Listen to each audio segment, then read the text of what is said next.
The key was still warm in Adelaide Barrett's palm, as if it had been alive inside that hem for decades, breathing quietly against her mother's skin through every hard winter and hotter summer the Wyoming Territory had ever thrown at them. She stood in the middle of Martin Holloway's front parlor, the dress draped over her arm, her eyes burning with a grief so fresh it felt like an open wound, and she watched the rancher's face go absolutely still when he saw what she was holding. Not the dress. The key. His jaw tightened. His dark eyes moved from the small brass key to her face, and something shifted in his expression that she could not name. It was not guilt exactly. It was not surprise. It was something heavier than both, something that looked dangerously close to a reckoning he had been postponing for a very long time. "You know what this opens," Adelaide said. It was not a question. Her voice was low and even, the voice of a woman who had been swallowing her grief since dawn when she found it, stitched into the inner hem of her mother's Sunday dress with such careful precision that it was obvious the hiding had been deliberate. The secret had been intentional, and whoever had sewn it there had expected someone to find it one day after she was gone. Martin did not answer immediately. He crossed the room slowly, as if measuring each step, and Adelaide's heart slammed against her ribs because she had known this man for 3 years. She had watched him from a careful distance, had pressed her feelings down like flowers in a Bible, had told herself that a newly arrived woman from Ohio with nothing to her name had no business developing feelings for the most established rancher in Clearwater County. She had told herself many things. But she had never expected to be standing in his parlor with a secret key, and the look on his face that told her the dark past she had never known about her mother was about to change everything. "Adelaide," he said, and just the way he said her name, quiet and careful as if it might shatter, made her chest ache with something she could not afford to feel right now. "Tell me," she said. "Tell me what it opens, Martin. My mother is 3 days in the ground, and I found this in her dress, and I have been standing outside your gate for 20 minutes working up the nerve to walk in here and ask you directly, so please do not make me beg for the truth." He reached out and very gently, as though the key were made of something fragile, took it from her hand. His fingers brushed her palm, and she felt the warmth of that contact travel all the way up her arm and settle somewhere behind her sternum where she could not reach it. He looked down at it for a long moment, turning it over in his broad, calloused fingers. "It opens a lockbox," he said, "in the bank in Laramie." Adelaide stared at him. "How do you know that?" He looked up and met her eyes. "Because your father gave it to me to give to your mother 10 years ago, and I failed to deliver it." The silence that followed was the loudest thing Adelaide Barrett had ever heard. Her name was Adelaide Barrett, and she had come to Clearwater, Wyoming in the spring of 1881 with $40, a single trunk of belongings, and a letter from her mother that had arrived 3 weeks before her mother's death. The letter had said only 2 things of substance. It had said that Clearwater was where Adelaide's future was waiting for her, and it had said that when the time came, Adelaide would know what to do. Adelaide had not known what to do. She had been 24 years old, the daughter of a woman who had raised her alone in Columbus, Ohio, working as a seamstress and a laundress, and sometimes both at once, who had never spoken of Adelaide's father except to say he had gone west years ago, and that the West had swallowed him whole. Adelaide had grown up imagining a father-shaped hole in the geography of her life. She had stopped imagining him around the age of 12, when it became clear that imagining things did not bring them into existence. She had arrived in Clearwater on the morning stage from Cheyenne, stepping down onto a dirt road that was still mud from the spring thaw, wearing her best dress and carrying her trunk herself because there was no one to carry it for her. The town was not impressive. It had a general store, a post office, a bank, 2 saloons, a church, a livery stable, and a scattering of other establishments that suggested ambition without quite achieving it. But the land around it was extraordinary. The Laramie Range cut the western sky into something dramatic and improbable, and the grasslands that stretched between the mountains and the town were the deepest green Adelaide had ever seen after a lifetime of Ohio winters. She had taken a room above the millinery shop belonging to a widow named Mrs. Clara Fitch, who was sharp-eyed and kind in the way that women who have survived a great deal often are, and who asked fewer questions than Adelaide had expected. Within 2 weeks, Adelaide had found work as a school teacher, filling in for the previous teacher who had left to marry a cattle buyer from Denver. The school was one room with 16 children ranging from age 6 to 14, and Adelaide had discovered immediately that she was good at teaching, which was a revelation, since she had not known she would be. She had met Martin Holloway within the first month. He had come into Mrs. Fitch's shop to pick up a hat he had ordered for his ranch foreman's birthday, and Adelaide had been there helping Mrs. Fitch with a hem, and the introduction had been perfectly ordinary. He was tall, with dark hair that curled slightly at the temples from the heat, brown eyes that were attentive without being intrusive, and the kind of quiet, settled presence that comes from a man who has been responsible for a significant piece of land and a significant number of people for long enough that it has become part of his physical bearing. He had shaken her hand and said he was glad Clearwater had gotten itself a new school teacher. She had said she was glad to be there, and that had been that. Except it had not been that at all. Because over the following 3 years, Adelaide and Martin Holloway had developed an acquaintance that was, by the standards of a small Wyoming town, unusually close, and by the standards of Adelaide's private heart, something considerably more complicated than an acquaintance. She had come to know his habits and his silences. She had sat beside him at church every Sunday, separated always by Mrs. Fitch and at least 2 other people, but aware of him in the particular way that you are aware of something you are deliberately not looking at. She had talked with him at church socials and at the general store, and once, memorably, in the middle of a sudden hailstorm when they had both taken shelter under the overhang of the feed store and spent 40 minutes talking about books, which turned out to be a subject on which they had almost exactly compatible opinions. She had known, for at least 2 of those 3 years, that she was in love with him. She had also known, for precisely the same 2 years, that she was not going to act on it, because Martin Holloway was one of the most significant men in Clearwater County, and she was a school teacher from Ohio with no land and no family connections, and a past she did not fully understand, and she was not going to make a fool of herself reaching for something that was not offered to her. And then her mother had died. The letter from Columbus had come on a Tuesday, carried by a boy from the post office who handed it to her between the 2nd and 3rd lessons of the school day, and she had read it in her chair at the front of the classroom with 16 children watching her face change, and had managed, somehow, to finish the school day before she allowed herself to grieve. Her mother had gone quickly. A neighbor had written. A stroke in her sleep. She had not suffered. Adelaide had read those words 5 times looking for comfort in them, and found only a moderate amount. She had taken the stage to Cheyenne, and then the train to Laramie, and then another train east, and she had spent 2 weeks in Columbus settling her mother's affairs, which were modest and straightforward except for one thing: the dress. Her mother had left specific instructions that her Sunday dress was to go to Adelaide, which had seemed unremarkable at the time because her mother had always loved that dress, a dark blue wool with careful lace at the collar that she had made herself.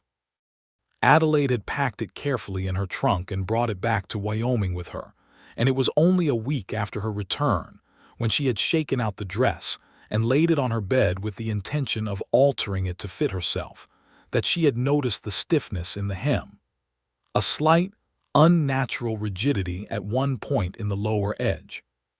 She had worked the seam open with a small scissors and found the key nested inside a careful, folded square of cloth, held in place by stitches so fine, and even that her mother must have used her best needles and her clearest eyesight. Adelaide had held the key for a long time. It was small, perhaps 1.5 inches in length, with a simple bow and a bit stamped with the number 47. It was the kind of key used for a lockbox or a strongbox. She had seen keys like it before. What she had not seen before was any indication from her mother that there was anything in Wyoming worth locking away, let alone that her mother had any connection to Wyoming at all. And then she had thought of Martin Holloway. She could not have said precisely why. There was no logical reason to connect the rancher to a key in her mother's dress. But there had been a moment, very early in her time in Clearwater, when Martin had asked her where she was from in a way that seemed too careful, too controlled, as if he already knew the answer and was waiting to see if she would give it honestly. She had told him Columbus, Ohio, and he had nodded, and she had seen something flicker across his face that she had categorized at the time as polite interest and was now, holding this key, wondering if it had been something else entirely. So she had gone to him. And now she was standing in his parlor with her mother's dress over her arm, and 10 years of someone else's secrets about to break open over her head like a summer storm. Martin set the key down on the small table beside the window and looked at it for a long moment. Adelaide watched him. The afternoon light came through the window at an angle and caught the gray at his temples, the kind of gray that comes to dark-haired men in their 30s, and she thought irrelevantly that he was the most compelling-looking man she had ever known, and that she was extremely angry with him at the moment, and that both of those things were equally true. "Sit down," he said. "Please. I would rather stand." He looked at her, and apparently decided that arguing about it was not the right opening move. He sat down himself in the wooden chair near the fireplace and folded his hands over his knees in the posture of a man preparing to do something difficult. "Your father's name was James Barrett," he said. Adelaide's breath caught. "My father's name was Thomas Barrett." Martin shook his head slowly. "Thomas was the name your mother used when she spoke of him to you. James was what everyone out here knew him as. He didn't like his first name. He went by James from the time he came west." Adelaide stared at him.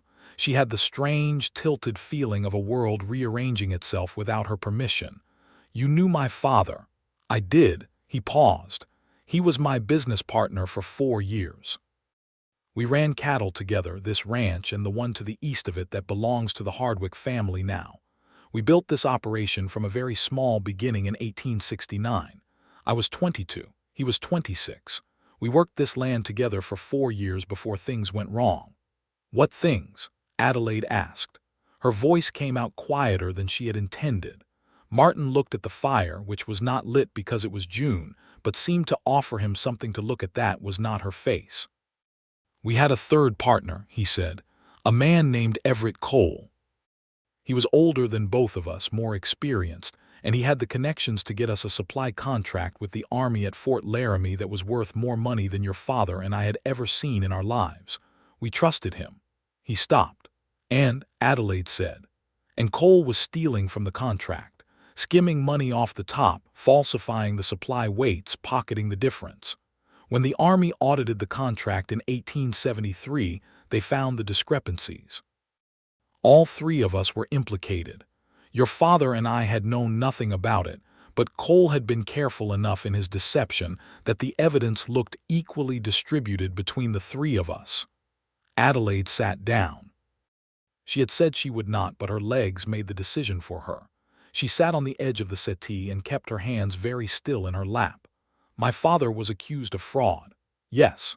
And when Cole realized the investigation was going to lead to prosecution, he disappeared, cleaned out the partnership's accounts and ran south into New Mexico Territory and was never found. Your father and I were left to face the investigation alone." "Were you convicted?" Martin shook his head. "We were never formally charged. The Army investigator was a fair man and he believed our accounts of what had happened, but the damage to our reputations was severe. This is a small community, Adelaide. People talked. The supply contract was terminated. We lost a significant portion of our cattle business as a result of other ranchers and buyers wanting nothing to do with men who had been associated with fraud, even men who had been cleared of it." Adelaide absorbed this. "And my father." "Your father had a wife and a child back in Ohio," Martin said, and his voice was very careful now. "He had been sending money home regularly. The losses from the coal situation wiped out what we had accumulated. He was in no position to bring you and your mother west, not with the reputation damage, not with the financial state we were in. And he was, I think, ashamed. Deeply, profoundly ashamed of something he had not done but could not fully prove he had not done. So he left. He stayed for another year trying to rebuild. I stayed too. We worked side by side for another year and things were beginning to come back. And then your father got sick. It was the winter of 1874, a hard one, and he got a lung infection that turned serious. He died in January of 1875. The room was very quiet. Outside, Adelaide could hear the distant sound of cattle, the call of a ranch hand, the ordinary sounds of a working operation that had nothing to do with the revelations collapsing inside her chest. "He died here," she said. "He died in this house." In the room at the end of the hall, I was with him. Adelaide pressed her lips together. She would not cry in front of Martin Holloway. She had already decided that without knowing she was deciding it. And the lockbox. Martin leaned forward and picked up the key from the table again. He turned it in his fingers, that same careful motion from before. "In the last days of his illness, your father had me take him into Laramie. He was not well enough to travel alone, but he insisted. We went to the bank there and he rented a lockbox. He put something in it. He would not tell me what. He gave me the key and asked me to send it to your mother, to sew it into something safe and keep it until Adelaide was grown and in the West, and it would mean something when the time came." Adelaide stared at him. "He knew I would come west. He hoped. He asked your mother in a letter, apparently, to send you west when you were old enough. He told me the same. He said the land was in the blood and that you would come because the West gets into the blood of certain kinds of people and it does not let go. You were supposed to send her the key," Adelaide said, and now the edge in her voice was unmistakable. "You said you failed to deliver it." Martin set the key down again and met her eyes directly. There was no evasion in his face, no attempt to soften what was coming. "I sent the letter," he said. "I wrote your mother a full account of your father's death and the instructions he had given me, and I enclosed the key. I sent it in February of 1875. She never received it." "No," he paused. "The letter was returned to me in April of that year, marked undeliverable. The address I had was your father's original address in Columbus, and apparently your mother had moved. I sent another letter to the Columbus post office asking for any forwarding information for your mother's name, and received nothing useful in return. I hired an inquiry agent in Cleveland that year, one of the new Pinkerton detectives, to find your mother's current address. He reported back 6 months later that he had located a woman by the right name, but could not confirm she was the right person, and gave me an address in a different part of Columbus." Adelaide thought of her mother moving them when she was very small, moving twice before Adelaide was 6 years old, always to a slightly better neighborhood as her sewing work grew, always keeping their circumstances modest but improving. "She moved several times," Adelaide said quietly. "I sent the key to that second address with a full explanation. I never received a response. The key was never returned either, so I believed it had arrived. I assumed your mother had received it and had chosen, for her own reasons, not to respond. I did not know, until this moment, that she had received it, sewn it into her hem, and kept it secret for nearly 6 years. He looked at Adelaide with an expression that was complicated and honest at once. "I owe you an apology for not trying harder.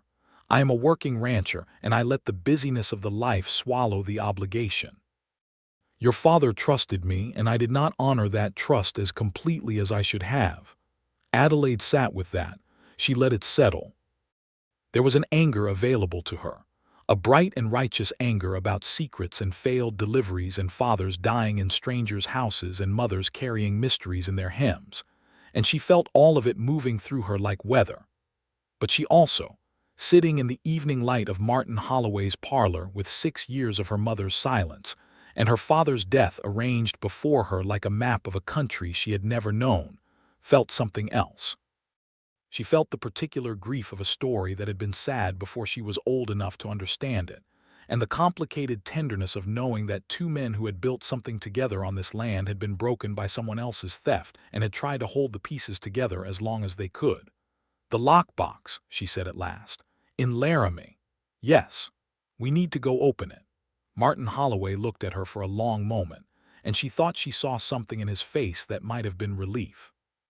"Yes," he said, "we do." They went to Laramie 3 days later. The stage ran twice weekly, and Adelaide had already determined she was not going to wait for the next one after that. So they went on a Thursday, which meant taking Martin's wagon to Cheyenne first, and then the train to Laramie, which took the better part of a day. Mrs. Fitch had raised an eyebrow when Adelaide mentioned she was going to Laramie with the Holloway rancher, and Adelaide had given her the summary version of the situation, which Mrs. Fitch had absorbed with the careful neutrality of a woman who knows when to ask questions and when to simply make sure a young woman has a proper hat for the journey. The journey itself was, in Adelaide's estimation, either very long or very short depending on which part of her attention she was consulting. The physical part, which tracked the hours and the dust and the jolting of the wagon, and then the rhythmic clatter of the train, found it very long. The part of her that was sitting beside Martin Holloway on a train bench with their arms not quite touching, and the Wyoming landscape moving past the window in its slow, enormous way, found the time somewhat difficult to measure in ordinary units. They talked. They talked for most of the journey, which was not entirely surprising since they had always talked easily when they were together, but what was different now was the subject matter. For 3 years, their conversations had been the pleasant, adjacent conversations of two people who are circling something without acknowledging the circle. Now the circle had been acknowledged at least partially, and they were talking about real things. About her father, about what Martin remembered of him. About the look of a man who carried guilt for something he had not done. About what it cost a person to stay and try to rebuild reputation and business when every element of the community watched them with suspicion. He was a good man, Martin said, somewhere past the junction where the plains opened into the wider bowl of the Laramie Valley. He was stubborn, and he had a temper, and he worked harder than any man I have ever known before or since. He talked about you when he talked about home. He called you his Adelaide bird because you were always singing according to your mother's letters. Adelaide felt that land somewhere soft and unexpected. Adelaide bird. She had a dim childhood memory of her mother calling her that, had always thought it was her mother's invention. He wrote to her, she said, regularly, every month. He may not have had much money to send at the end, but he wrote. She kept his letters, Adelaide said. She had found them in Columbus, tied in a bundle with a piece of blue ribbon in the bottom of her mother's cedar chest. She had read them all on the train back east and then read them again on the train back west. They were careful letters, loving in a way that was restrained, as if the man writing them was afraid to be too openly emotional, but could not quite help himself. She had not known, reading them, that her father had died in 1875. Her mother had told her he was alive until Adelaide was 15, and then simply said he had died somewhere out west, no details, no ceremony. She had not told Adelaide that she had kept all his letters. She had not told Adelaide about any of this. Why did she keep it a secret? Adelaide asked. The key, the lockbox, any of it. Why not tell me? Martin was quiet for a moment. I think, he said carefully, that some people carry grief by containing it, by making it small enough to fit inside a hem. Your mother loved your father very much, from everything he told me, and she lost him in a way that was complicated and painful and involved a great deal of shame that was not his fault, and I believe she kept it inside because to open it would have been to live through losing him all over again. Adelaide looked out the window at the mountains. She should have told me, she said. Yes, Martin agreed. He did not soften it or argue with it, just agreed. She appreciated that more than she could have explained. The bank in Laramie was on 2nd Street, a proper brick building with glass windows and a painted sign that had weathered well enough to still be legible. The manager was a man named Mr. Abernathy, who had the careful precision of someone who has worked with numbers his entire life and found them more reliable than people. Adelaide presented the key and her name, and the death certificate she had brought from Columbus, and Mr. Abernathy consulted his ledger with the solemnity of a man doing something historically significant, which was, Adelaide supposed, in a way, true. Lockbox number 47 had been rented by one James Barrett in December of 1874. It had been paid for with a sum sufficient to maintain it for 20 years. The annual maintenance was now overdue by 2 years, which meant the contents had been within 6 months of being liquidated. Mr. Abernathy said this with the particular tone of a man who expects this information to be alarming. Adelaide kept her expression composed. Inside, she was aware of how close she had come to missing this entirely. She opened the box herself, in a small private room at the back of the bank that smelled of wood polish and old paper. Martin waited outside the door. She had not asked him to wait outside, but he had positioned himself there without being asked, which was the kind of thing he did, she was realizing, that made him the kind of man he was. The box contained 4 items. The first was a letter addressed to Adelaide, in handwriting she had never seen before but recognized immediately as belonging to the same man who had written those monthly letters she had read on the train. Her father's handwriting, careful and slanted slightly to the right, the letters of a man who had taught himself to write as an adult and was always slightly conscious of the effort. The second item was a folded document, thick and official, bearing the seal of the Wyoming Territory and dated November 1874. The third was a smaller envelope addressed to Martin Holloway. The fourth was a photograph. Adelaide picked this up first. 2 men stood in front of what was clearly the early stages of a building, a barn or a bunkhouse, wearing working clothes and holding their hats. One of them was a younger Martin Holloway, 20-something, with the same strong jaw and direct gaze but without the gray at the temples, the lines around his eyes. The other was a man she did not know but who had her eyes, her exact eyes. Her mother had always said Adelaide had unusual eyes, a particular shade of pale gray with darker rings, uncommon and distinctive, and here they were in the face of a man she had never met, a man who had held her key in his dying hands and locked his love for her into a box and trusted it to the territory's banking system. She sat down in the chair beside the table and held the photograph for a very long time. When she finally opened her father's letter, she read it slowly. He had written it knowing he was dying, which meant he had written it with a kind of stripped-down honesty that she suspected was unusual for him, the restraint of all those monthly letters set aside for once. He told her he was sorry she had grown up without him. He told her it had not been by choice. He told her about the fraud, about Cole, about the investigation, and he said clearly and without qualification that he had done nothing wrong and had spent a year trying to prove it before his body gave out on him. He told her that Martin Holloway was the best man he had ever known, and that if she found herself in Wyoming and found her way to Martin, she should trust him, that he had been a friend of the truest kind, the kind that stays when staying costs something. He told her he had loved her mother for every year of his life since he met her, that distance and difficulty had never changed that, and that the only regret he carried was leaving them both in a world that was harder without him in it. And then he told her about the deed. Adelaide unfolded the official document with hands that were not quite steady. It was a land deed. It was a deed for 320 acres in Clearwater County, Wyoming Territory, adjacent to the Holloway Ranch, filed in November of 1874 in the name of James Adelaide Barrett, the middle name chosen for the daughter he would not get to raise. The land had been purchased with money set aside before the coal situation had depleted the partnership accounts, money that James Barrett had been quietly accumulating as his daughter's inheritance, held apart from the partnership funds and therefore untouched by Cole's theft. 320 acres. In her name. Adelaide sat in the bank's small private room for a very long time. When she emerged, Martin was standing exactly where she had left him, hat in his hand, and one look at her face apparently told him a significant amount.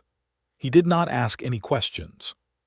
He simply offered her his arm and she took it, and they walked out of the bank into the Laramie afternoon sun, and she held the folder of documents against her chest and felt the particular dizziness of a life that has just become something entirely different from what it was that morning. She gave him his envelope in the street. He opened it with the same careful deliberateness he brought to most things, read the single page inside, and his expression moved through something she could not track fully, something that began in the vicinity of grief and arrived somewhere more complex. He folded it and put it in his vest pocket and said nothing for a moment, and she waited because she was learning that Martin Holloway's silences were not empty. "He wrote to me," he said at last. "He says the same things he says to you, essentially. He says to take care of things. He says the land is yours and he wants it used." He paused. "He says he hoped we would meet." Adelaide looked at him. "He hoped we would meet.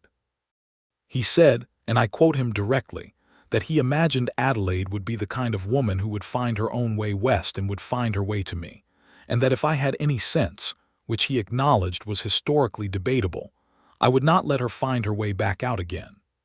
The laugh that escaped Adelaide was unexpected, sudden, and a little wet at the edges because she was simultaneously crying, quietly, in the way of someone who has been holding something back for too long. She pressed her free hand to her mouth, and Martin Holloway, without any apparent hesitation, put his arm around her shoulders and let her stand in the Laramie Street and finish the cry she had been postponing since Tuesday morning, when she first held a cold key and felt the warm shape of a secret she did not yet know. She recovered quickly. She always recovered quickly. She stepped back, took a breath, and looked at him with the directness that was, she knew, one of her more identifiable qualities.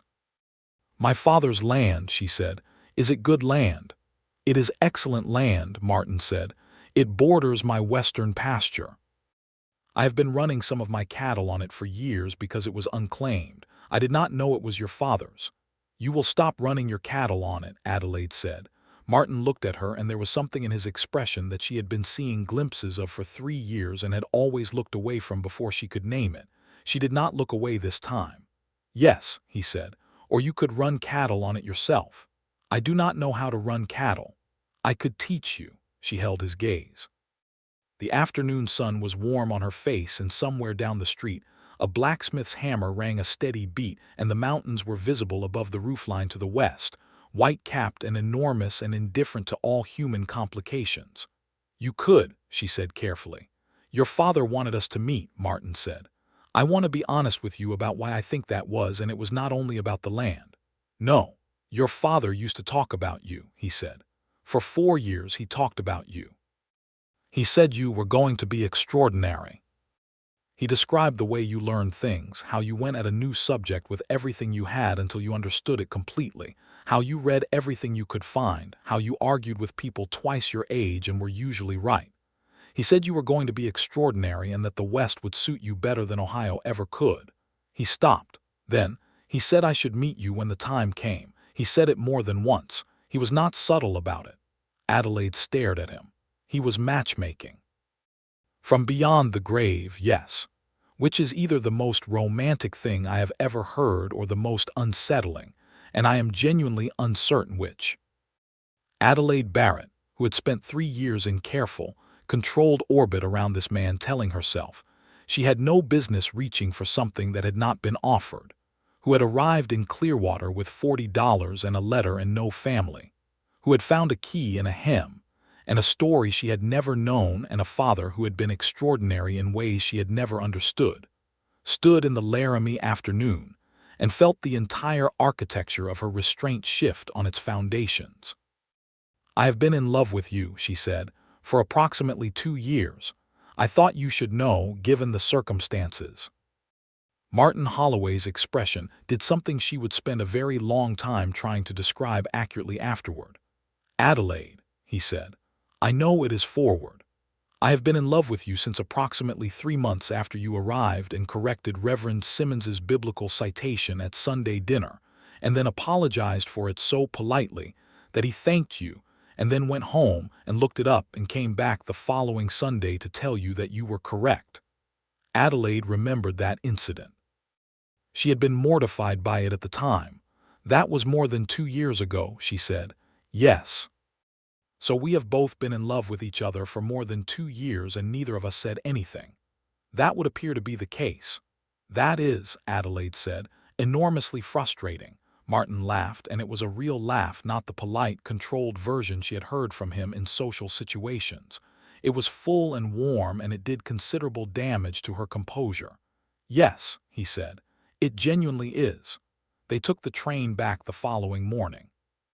Adelaide had spent the night at a respectable hotel on First Street, with a room that cost more than she liked, but that Mrs.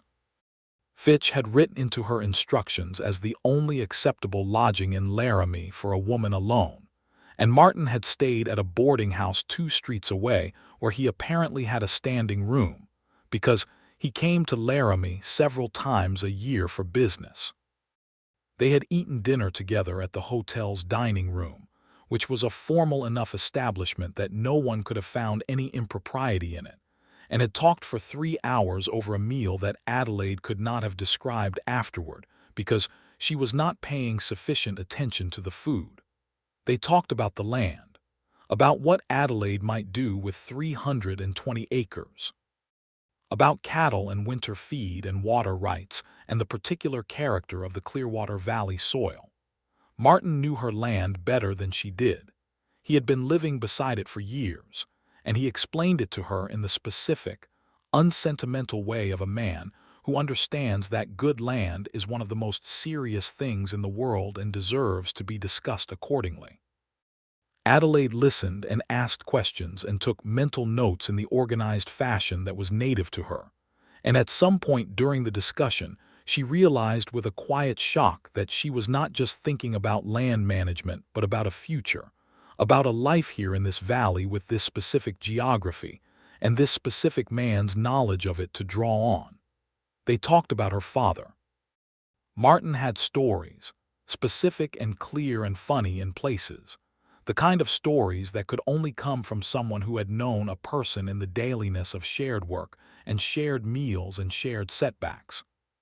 He told her about the time her father had negotiated a horse trade that he had been triumphant about for a week, and then discovered the horse had a significant behavioral problem that took 3 months to resolve, and how he had never mentioned the horse trade after that, and how Martin had never brought it up either, and how that mutual silence had been one of the small structural elements of their friendship.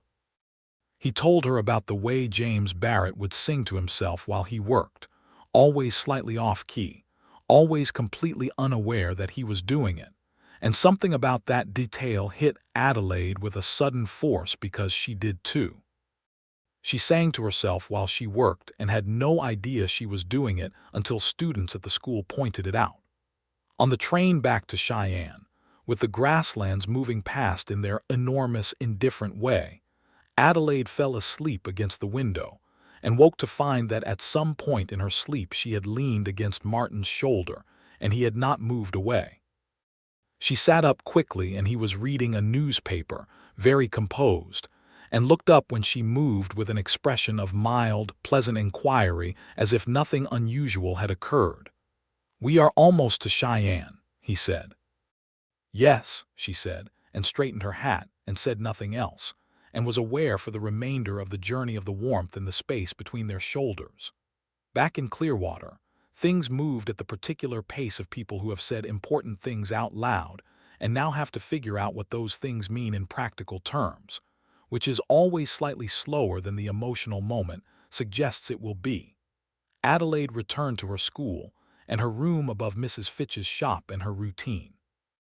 Martin returned to his ranch, but things were different now in the ways that matter. He called on her at Mrs.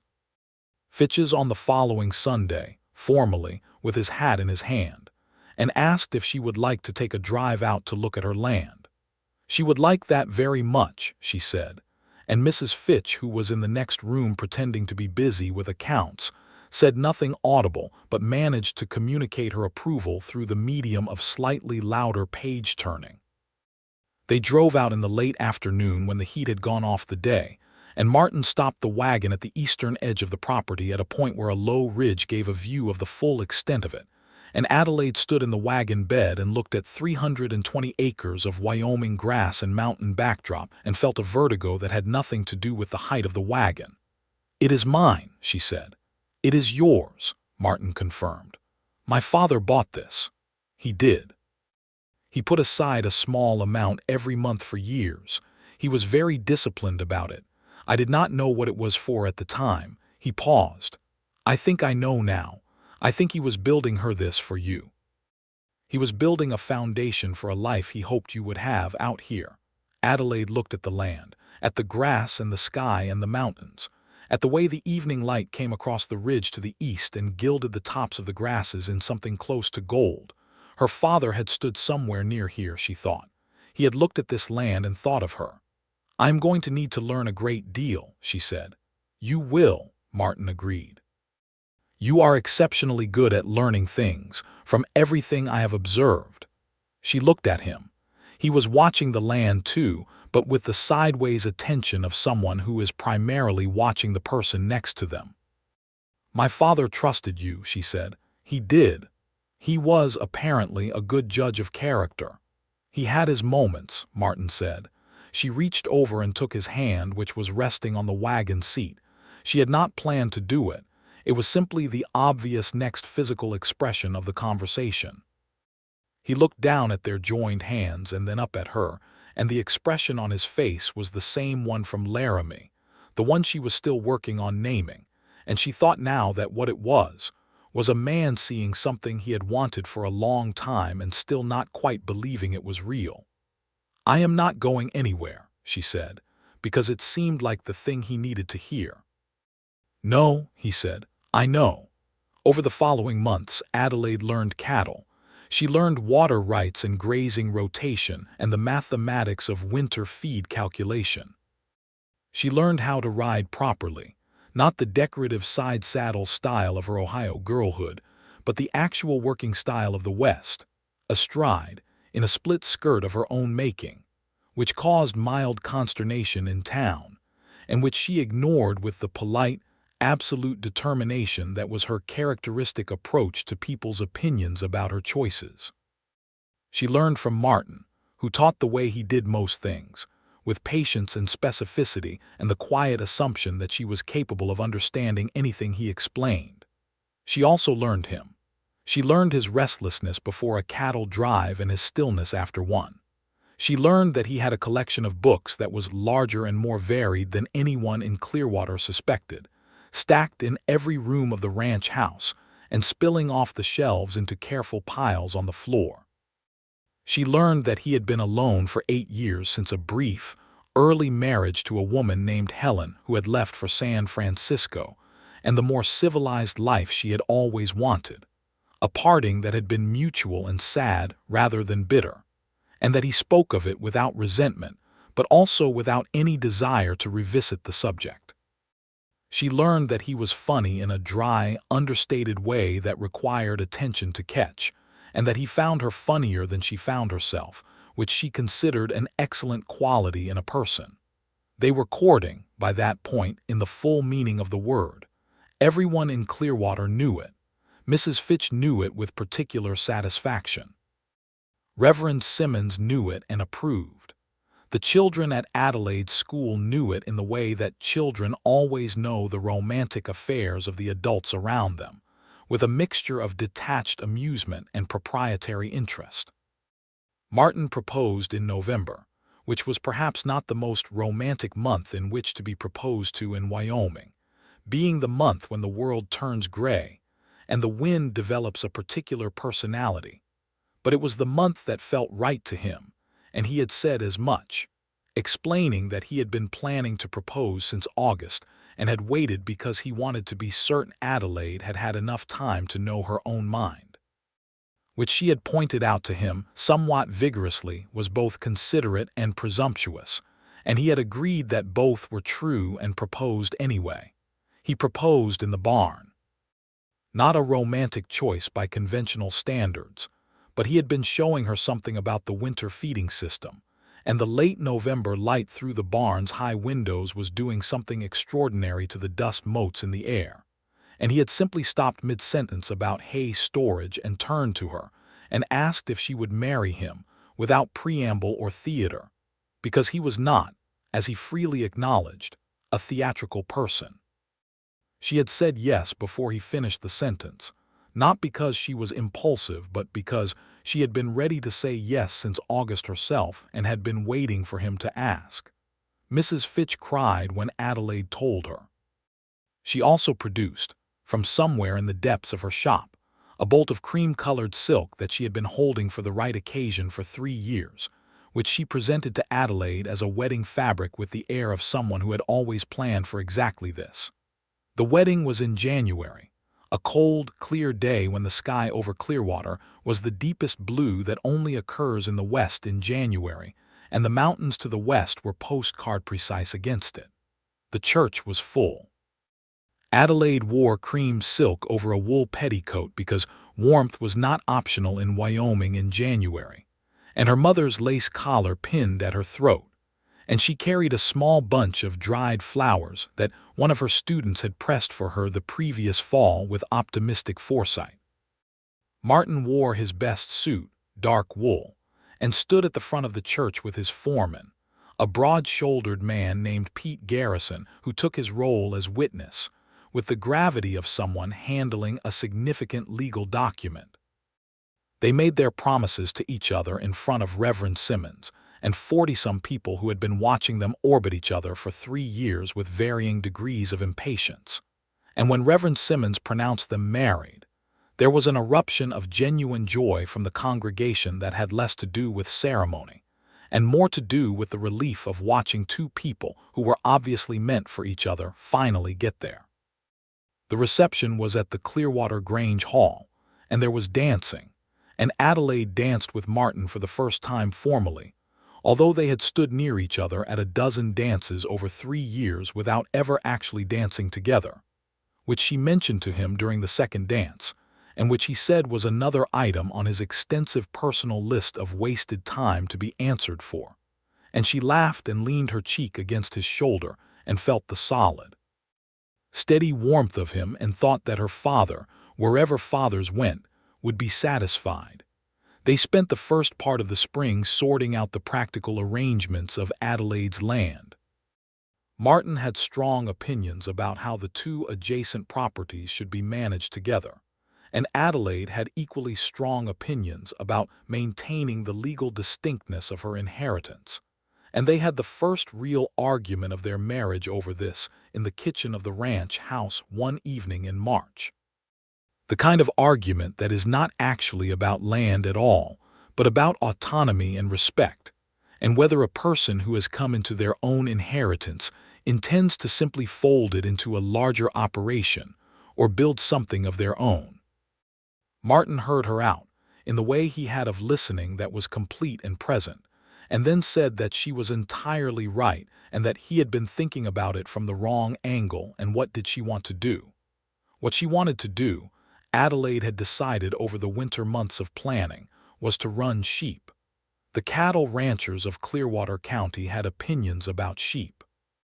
They had, historically, strong negative opinions about sheep, rooted in the range wars of the previous decade and the genuine practical tensions between cattle grazing and sheep grazing on shared water sources. Adelaide was aware of all of this. She had read about it thoroughly and asked questions of everyone who would answer them, and had come to the conclusion that on a bounded, fenced, properly managed property with its own water access, a sheep operation was practical, profitable, and within her capability to build. Martin's initial reaction to this plan was complicated, and he was honest about that complication. He explained the history, the politics, the likely reaction from other ranchers in the county. Adelaide listened and said she understood all of that and was going to do it anyway. He looked at her for a long moment and then said that if she had made up her mind, which she clearly had, the most useful thing he could do was help her do it well, and so they should talk about fencing. She adored him for that response. The spring brought other changes too. Adelaide was pregnant by March, which she had suspected since February and confirmed with quiet certainty and a private, expanding joy that she held to herself for 2 weeks before telling Martin, not out of doubt about telling him, but out of the simple desire to have it be entirely her own for a brief time before it became the shared news of a shared life. Martin received the information standing in the kitchen in the early morning light with his coffee halfway to his mouth, and he set the coffee down very carefully on the table and looked at her with an expression that was the most openly unguarded thing she had ever seen on his face, a joy so complete it had nowhere to put itself. And he crossed the kitchen and held her with a gentleness that she felt down to her bones. Their son was born in November of 1884, a clear, cold morning not unlike the morning of their wedding a year before, as if November had decided to establish itself as the month of significant events in the Holloway household. They named him James for her father, and Martin did not suggest any alternative name but simply said yes immediately when she proposed it, which she thought was one of the most considerate things he had ever done. James Holloway arrived with her pale gray eyes and his father's dark hair, and a set of opinions about the world that were apparent from the first week of his life. He was, Adelaide thought, going to be a difficult and extraordinary child. The sheep arrived that same autumn, a flock of merino crossbreeds that Adelaide had been corresponding about with a sheep broker in Colorado Springs for several months, 60 head to start, with the intention of building to a larger flock over 3 years. They arrived by rail to Cheyenne and were moved north on the hoof by 2 herders Adelaide hired, a father and son named Ortega who knew sheep the way Martin knew cattle, with the instinctive, practiced knowledge of people who have been working with particular animals their entire lives. The reaction from the neighboring ranching community was exactly as complicated as Martin had predicted and Adelaide had accounted for. There were 3 ranchers in the county who made their displeasure known in ways that ranged from formal objection at a county meeting to less formal expressions of hostility that included a cut fence line in late December, which Martin discovered before any sheep were lost, and which he repaired without speaking to Adelaide about it, until he had thought carefully about how to do so in a way that conveyed the seriousness of the situation without alarming her unnecessarily. She was not unnecessarily alarmed. She was appropriately alarmed, and then she was angry, with the specific, cold anger of a person whose father had built this land for her, and whose mother had carried a key to it in her hem for 6 years. And she was not going to let 3 ranchers with grievances about a different era's range wars tell her what she could do on her own legally obtained property. She went to the county meeting in January of 1885 with James on her hip, who was 2 months old and had a disposition that was, in that period, largely pleasant as long as he was not hungry, and she stood up in front of the assembled ranchers and county officials and made the case for her sheep operation with a precision and clarity that her students would have recognized as her at her best. Marshaling facts and addressing objections, and acknowledging the legitimate history of range tensions while demonstrating, point by point, why those tensions did not apply to her situation. Martin sat behind her in the second row and said nothing, which was the correct choice, because this was Adelaide's argument to make and he knew it. She won. Not everyone and not immediately, but she won the county's provisional acceptance, and over the following 2 years, as her operation proved itself well-managed and non-disruptive to neighboring cattle ranges, the provisional acceptance hardened into grudging respect and eventually, from most quarters, genuine respect. The Ortega family, father and son, became permanent members of the Barrett Sheep Company, as Adelaide had formally registered the operation, and the elder Ortega, a man named Rodrigo who had 20 years of sheep experience and a sense of humor as dry as the August grass, became something between an employee and a trusted advisor. In the spring of 1886, Adelaide and Martin went back to Laramie together. Not for business, not for the bank, but because they had not had 2 days alone together since James had arrived and Mrs.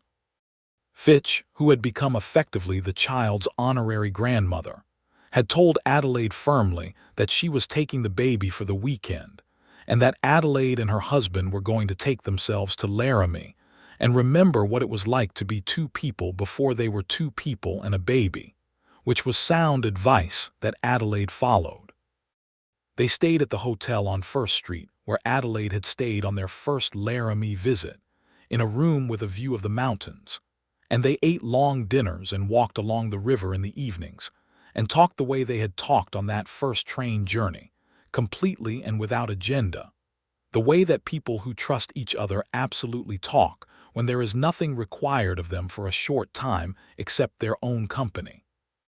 Adelaide told Martin things she had not told anyone, about her childhood and the particular loneliness of being the daughter of a woman who kept her grief tightly contained, about the way she had felt when she first arrived in Clearwater, the specific, bright loneliness of starting over in a new place, the fear underneath the determination. Martin listened the way he always listened, with his full attention, and told her things in return, about the years after the fraud investigation, the slow, grinding work of rebuilding a reputation and a business when the ground has been cut out from under you, about the long period of solitude that had preceded her arrival in Clearwater, about the way a person can become so accustomed to their own company that they forget there is any other kind until one day someone arrives who reminds them. On the last evening they walked past the bank. Adelaide stopped in front of it without quite intending to. "Are you all right?" Martin asked.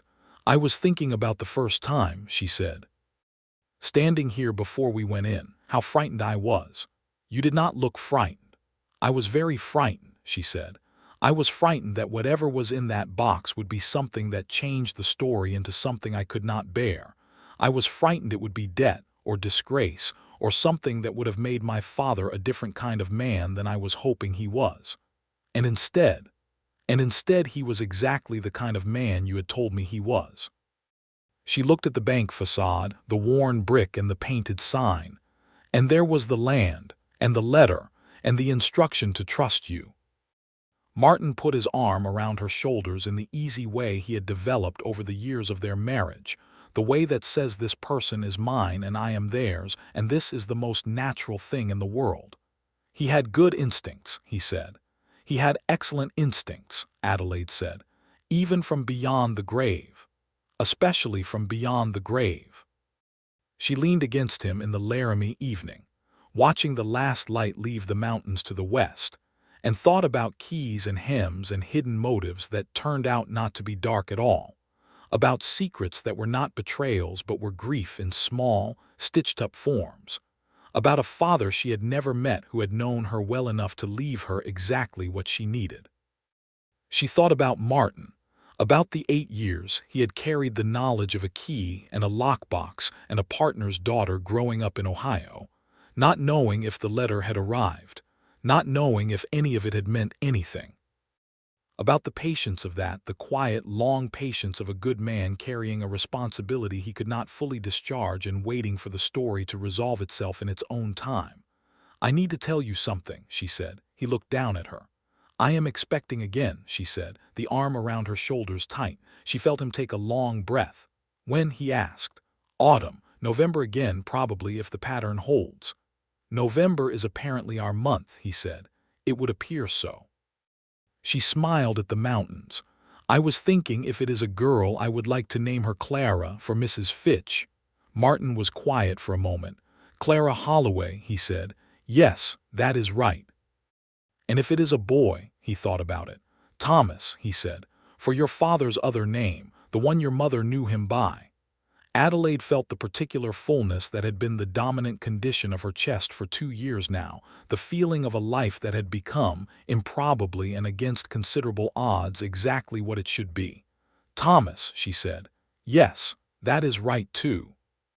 The autumn of 1886 brought the child and also something else, something that neither Adelaide nor Martin had anticipated but that resolved, at last, the final loose thread of the story her father had started and left unfinished. Everett Cole was found. He was found not by the Pinkerton detectives or the Army or any law enforcement entity, but by a real estate transaction. He had been living in Tucson, Arizona Territory, under the name Edward Collins, and he had attempted to sell a piece of land that had been improperly transferred, and the title search had turned up the original discrepancy, and the investigation that followed had uncovered his identity. The Army was notified. The U.S. Marshals were involved. Martin received the letter from the Army in October, and he sat with it for a day before telling Adelaide because he was not certain how she would receive it. When he did tell her, she was sitting in the kitchen with James on her lap, reading to him from a picture book he was too young for but seemed to enjoy for the colors, and she listened to Martin's summary of the letter with the stillness that was always her first response to significant information. "Will he be tried?" she asked. "The Army intends to pursue it," Martin said. "There is enough evidence to prosecute the original fraud. Some of the money was recovered in the assets he had accumulated." "My father's name," Adelaide said, "James Barrett, the original fraud investigation, will be reviewed in the context of the new evidence," Martin said. "The Army letter says as much. They intend to formally clear the record."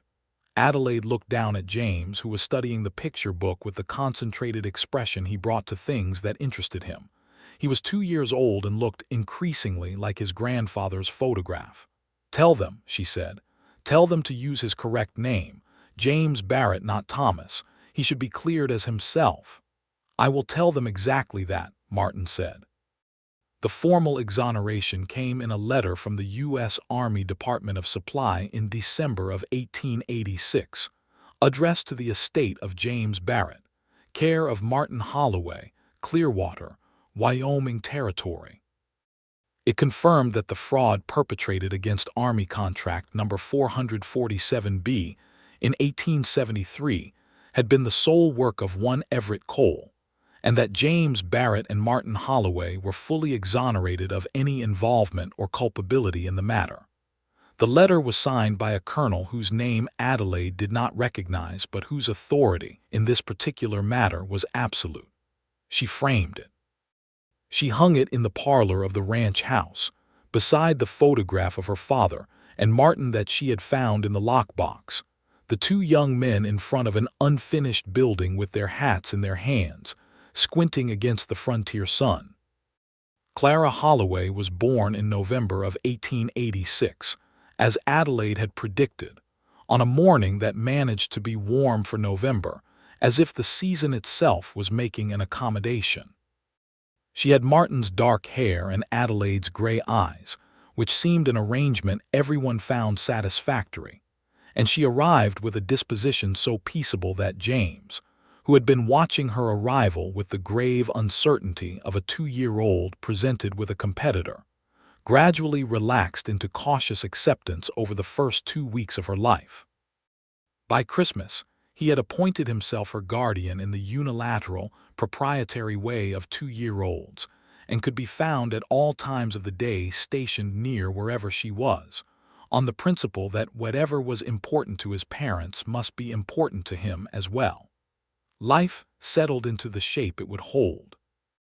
Not a static shape, because the West and the work and 2 small children and a sheep operation and a cattle ranch, and a school that Adelaide continued to teach 3 days a week were not the conditions under which life becomes static, but a settled shape, the shape of a life that has found its foundations and knows where they are, and can build from them.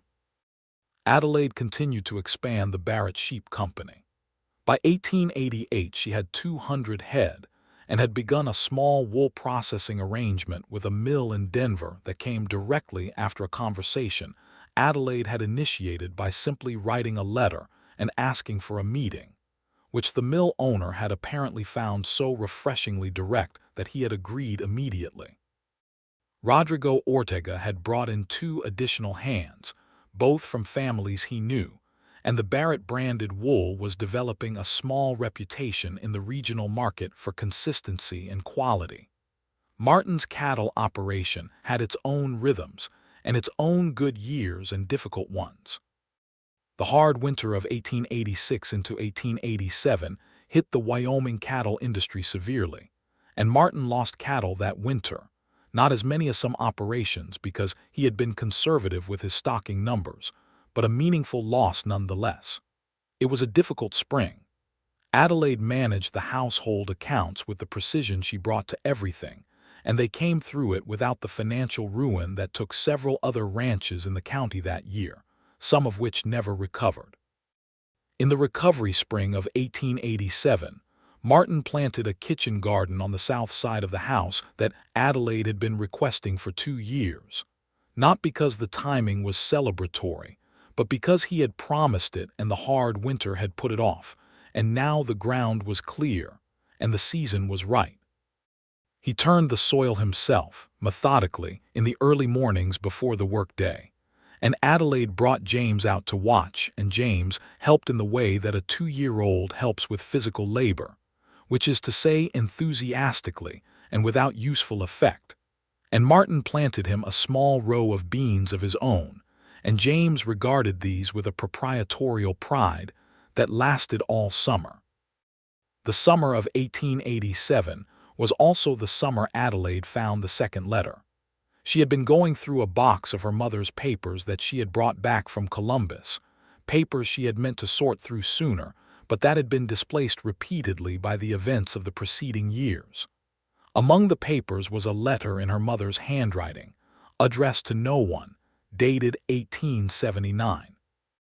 It was a letter her mother had written but apparently never sent, the kind of letter a person writes to put things down on paper without intending to commit them to the mail. Her mother had written, in a hand that was less steady than her usual precise seamstress's script, about the key. She had written that she had received it in 1875, that Martin's letter had found her after a delay, that she had read the letter and held the key for a long time. She had written that she understood what it meant, that there was land in Wyoming and money in a lockbox, and the instruction to send Adelaide west when she was grown. She had written that she could not do it. She had written that she was frightened. She had written that the West had taken her husband, and that she could not send her daughter there too. Not yet. Not until Adelaide was old enough to go because she herself chose to go, and not because she had been sent. She had written that she trusted that the land would wait and the bank would hold, and that Adelaide was the kind of person who would find her own way in her own time. And she had written something else. She had written that she hoped whoever was in Clearwater that her husband had trusted was still there, and was still the man James had described to her in letters, steady and honest, and the kind of person who stays when staying costs something. She had written that James had spoken of Martin Holloway as if he were the best version of a friend, the irreplaceable kind, and that if Adelaide found her way there and found him still to be that kind of man, then Adelaide would have found something worth finding. Adelaide sat at the kitchen table with the letter in her hands for a long time. Outside, she could hear Martin in the yard with James and Clara, the low sound of his voice and the higher sounds of the children's, the ordinary domestic sounds of a summer afternoon. She had been right, she thought. Her mother had made her choices from a place of love, not concealment. The secret in the hem had not been a dark past or a hidden motive or a trap. It had been a mother's careful, frightened preservation of her daughter's future, held in reserve until Adelaide was ready. She was crying when Martin came in with Clara asleep on his shoulder and James trailing behind him with his shoes undone. He saw her face and stopped, and James, who was learning to read rooms in the instinctive way of children with attentive parents, went very quietly to the corner where his blocks were kept and began to build something elaborate. Martin settled Clara in her cradle and sat down at the table across from Adelaide, and she gave him the letter. He read it slowly and completely, the same way he read everything, and when he was done he folded it with care and placed it on the table between them. "She knew about you," Adelaide said. "My mother knew there was a man in Clearwater that my father trusted, and she kept the key because she believed I would find you." "It seems so," Martin said. "She could not have known," Adelaide said, "that I would actually fall in love with you, That was not part of the plan. Your father's plan included it according to his letter. My father was a wildly optimistic man. He was right. Adelaide smiled, the full, unguarded smile that was not something she had been capable of for the first 2 years she had known Martin, in those careful, circling days when everything between them had been controlled and measured and deliberate. He was right, she agreed. James had built a tower of blocks in the corner that was now taller than he could comfortably reach. He stood on his toes to place the final block and then stood back and regarded it with the expression of someone who has completed something significant. "Finished," he announced, to no one in particular. "Well done," Martin said. James turned and looked at both of his parents with the bright, inclusive attention of a small person who has all his people together in one room and finds this satisfactory. Then he sat down beside his tower and began, apparently, to deconstruct it, since the building was only the second best part and the knocking down was better.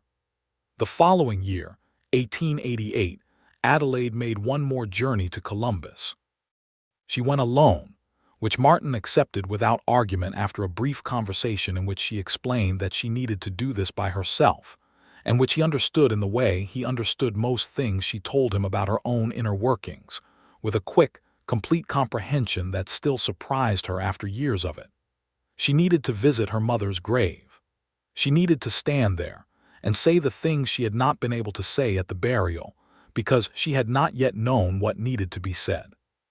She stood at the grave in the Columbus Cemetery on a gray Ohio morning that was the complete tonal opposite of Wyoming's dramatic skies, and she talked to her mother for a long time.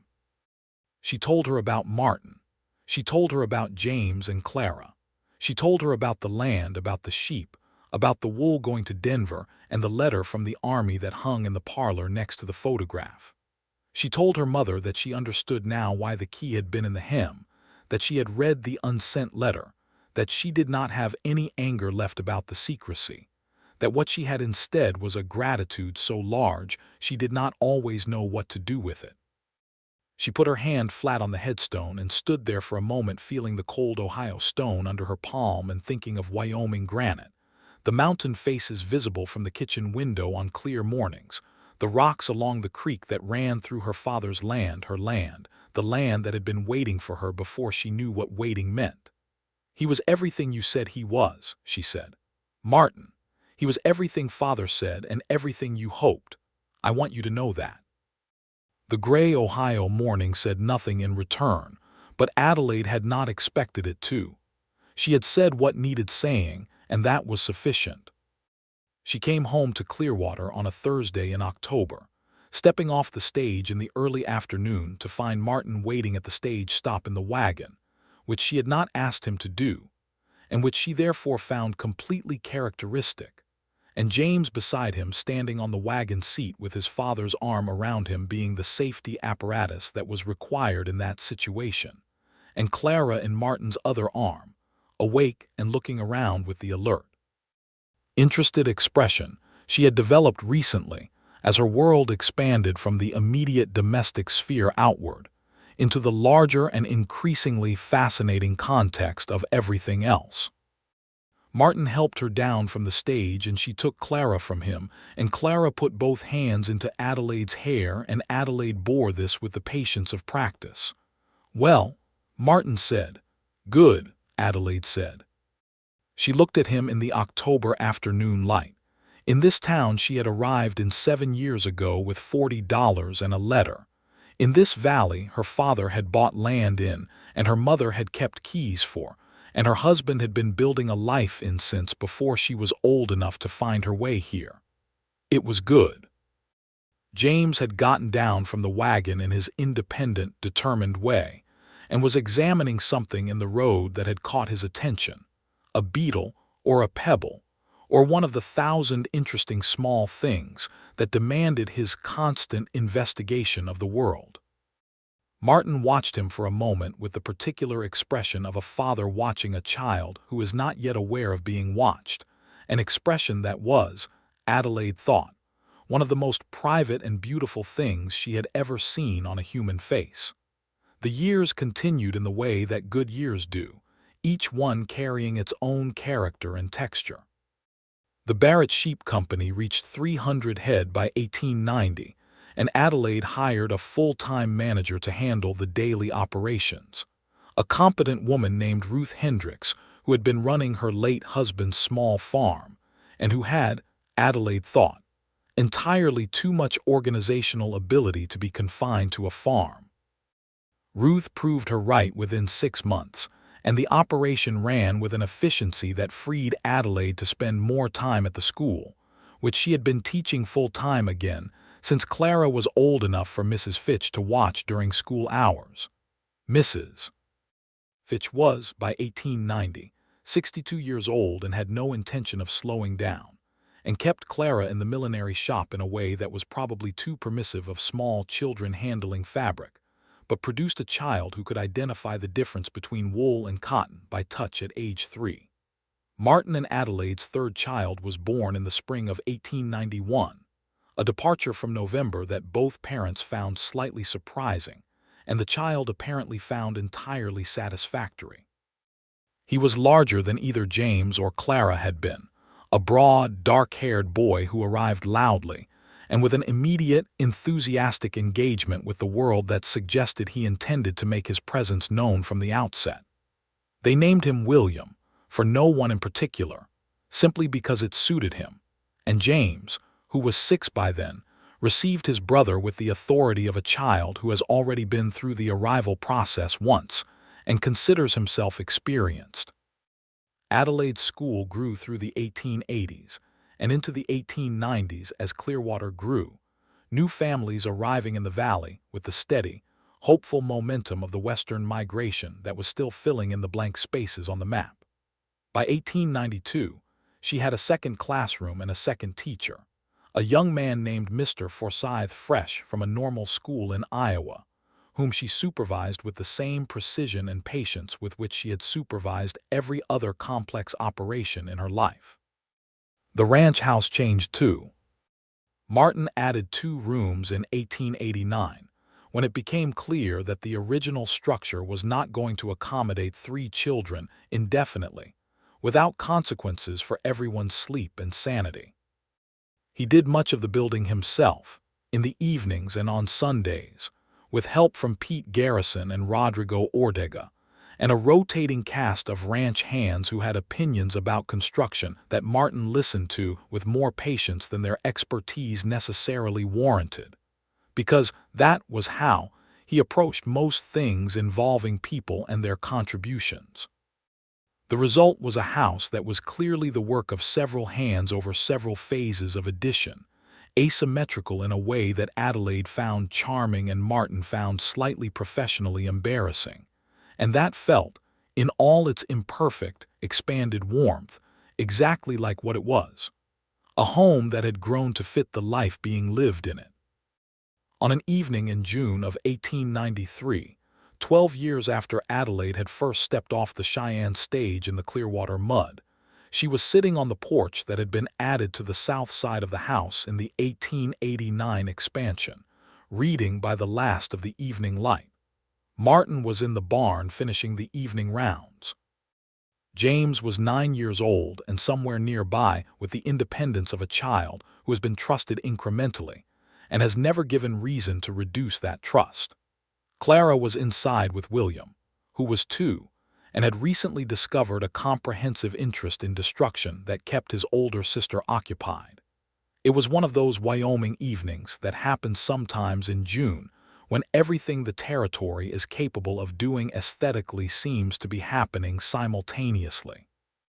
The sky was a graduated band of color from deep blue at the zenith to a burning orange at the western edge, where the sun had just gone, and the mountains were a dark, precise silhouette against it, and the grass of the 2 ranches was the deep, saturated green of the month before summer's heat and drought began, and the air had that specific clarity that makes everything look as if someone has adjusted the sharpness of the world. Martin came out of the barn and crossed the yard and stopped at the porch steps, looking at the sky for a moment before looking at her. "James found a nest," he said, An eagle's nest in the cottonwoods by the creek. He wants to show you tomorrow." "I will absolutely want to see it tomorrow," Adelaide said. He came up the steps and sat beside her close, the way they sat in the evenings and looked out at the last of the sky. His hand found hers on the arm of the chair and settled there without any particular ceremony, the way it always did after 12 years, the gesture of two people who have become so comfortable with contact that it happens without thought. "Your father would have liked this," Martin said. Adelaide looked at the sky and the mountains and the fields that her father had bought and that she had built into something real and lasting, and thought of a key in a hem and a photograph in a lockbox and a dead man's careful, hopeful instructions, and a rancher who had held a responsibility for 10 years, and delivered it at last with the kind of directness and honesty that her father had known would be his way. "Yes," she said, "he would have liked this very much." They sat together in the June evening as the light faded, and the first stars came out above the Laramie Range. And from inside the house came the sound of Clara managing William's bedtime with the authority of a 7-year-old who has accepted the responsibilities of older sisterhood. And from somewhere near the cottonwoods came James's voice, calling something at the sky in the way children call to things that are too far away to hear them, because the calling is the point and not the answer. And Martin Holloway and Adelaide Barrett Holloway sat on their porch in the last of the Wyoming evening, and were, entirely and without reservation, home. The final resolution of the Cole matter came in a letter that autumn, less than a month after Everett Cole died in a Tucson prison, having served 6 years of a 10-year sentence for fraud. The Army sent formal notification to Adelaide as the heir of James Barrett, and she read it at the kitchen table in the morning with Martin across from her, and set it down when she was done. Cole had died, the letter said. The matter was closed. Adelaide folded the letter and placed it in the cedar box where she kept important papers, beside the land deed, and the lockbox letter and her father's photograph, and her mother's unsent letter from 1879, and Martin's exoneration document from 1886. She had been keeping these papers together for years, not out of any conscious plan, but because they belonged together, the accumulated documentation of a story that had begun before she was born, and had taken its time arriving at its resolution. She looked at Martin across the table. He was drinking his coffee with the morning light on his face, and watching her with the quiet attention that had been one of the first things she had noticed about him, and that 12 years had not diminished. "It is closed," she said. "Yes. Do you feel anything, about Cole, I mean, that he is gone?" Martin considered this with the honesty he brought to everything. "I feel that your father deserved better," he said, "and that he got it eventually, even if it came after he could know it. I feel that the record is straight now. And I feel," he said, with the faint undertone of dry humor that was always there if you were paying attention, "that I am sitting in a kitchen that your father's land partially funded with a wife he told me to marry and 3 children who are going to require breakfast in approximately 15 minutes, and that the arithmetic of all of it is considerably more favorable than it was in 1875. Adelaide smiled. It was the full smile, the unguarded one. "The arithmetic is favorable," she agreed. James came in first, already talking about the eagle's nest, and whether one of the eggs might hatch before school started in September, followed immediately by Clara, who had opinions about the eagle that differed from James's on several specific points, and was not going to let those points go unchallenged, followed by William, who arrived in the kitchen at the run with the single-minded locomotion of a 2-year-old who has identified a destination, and is committed to reaching it regardless of obstacles, which in the morning kitchen included the table leg, and the dog and his own feet. Martin caught William at the last possible moment before he met the floor and set him on his hip, and William grabbed a handful of Martin's hair with the enthusiasm of someone who has found exactly what they were looking for.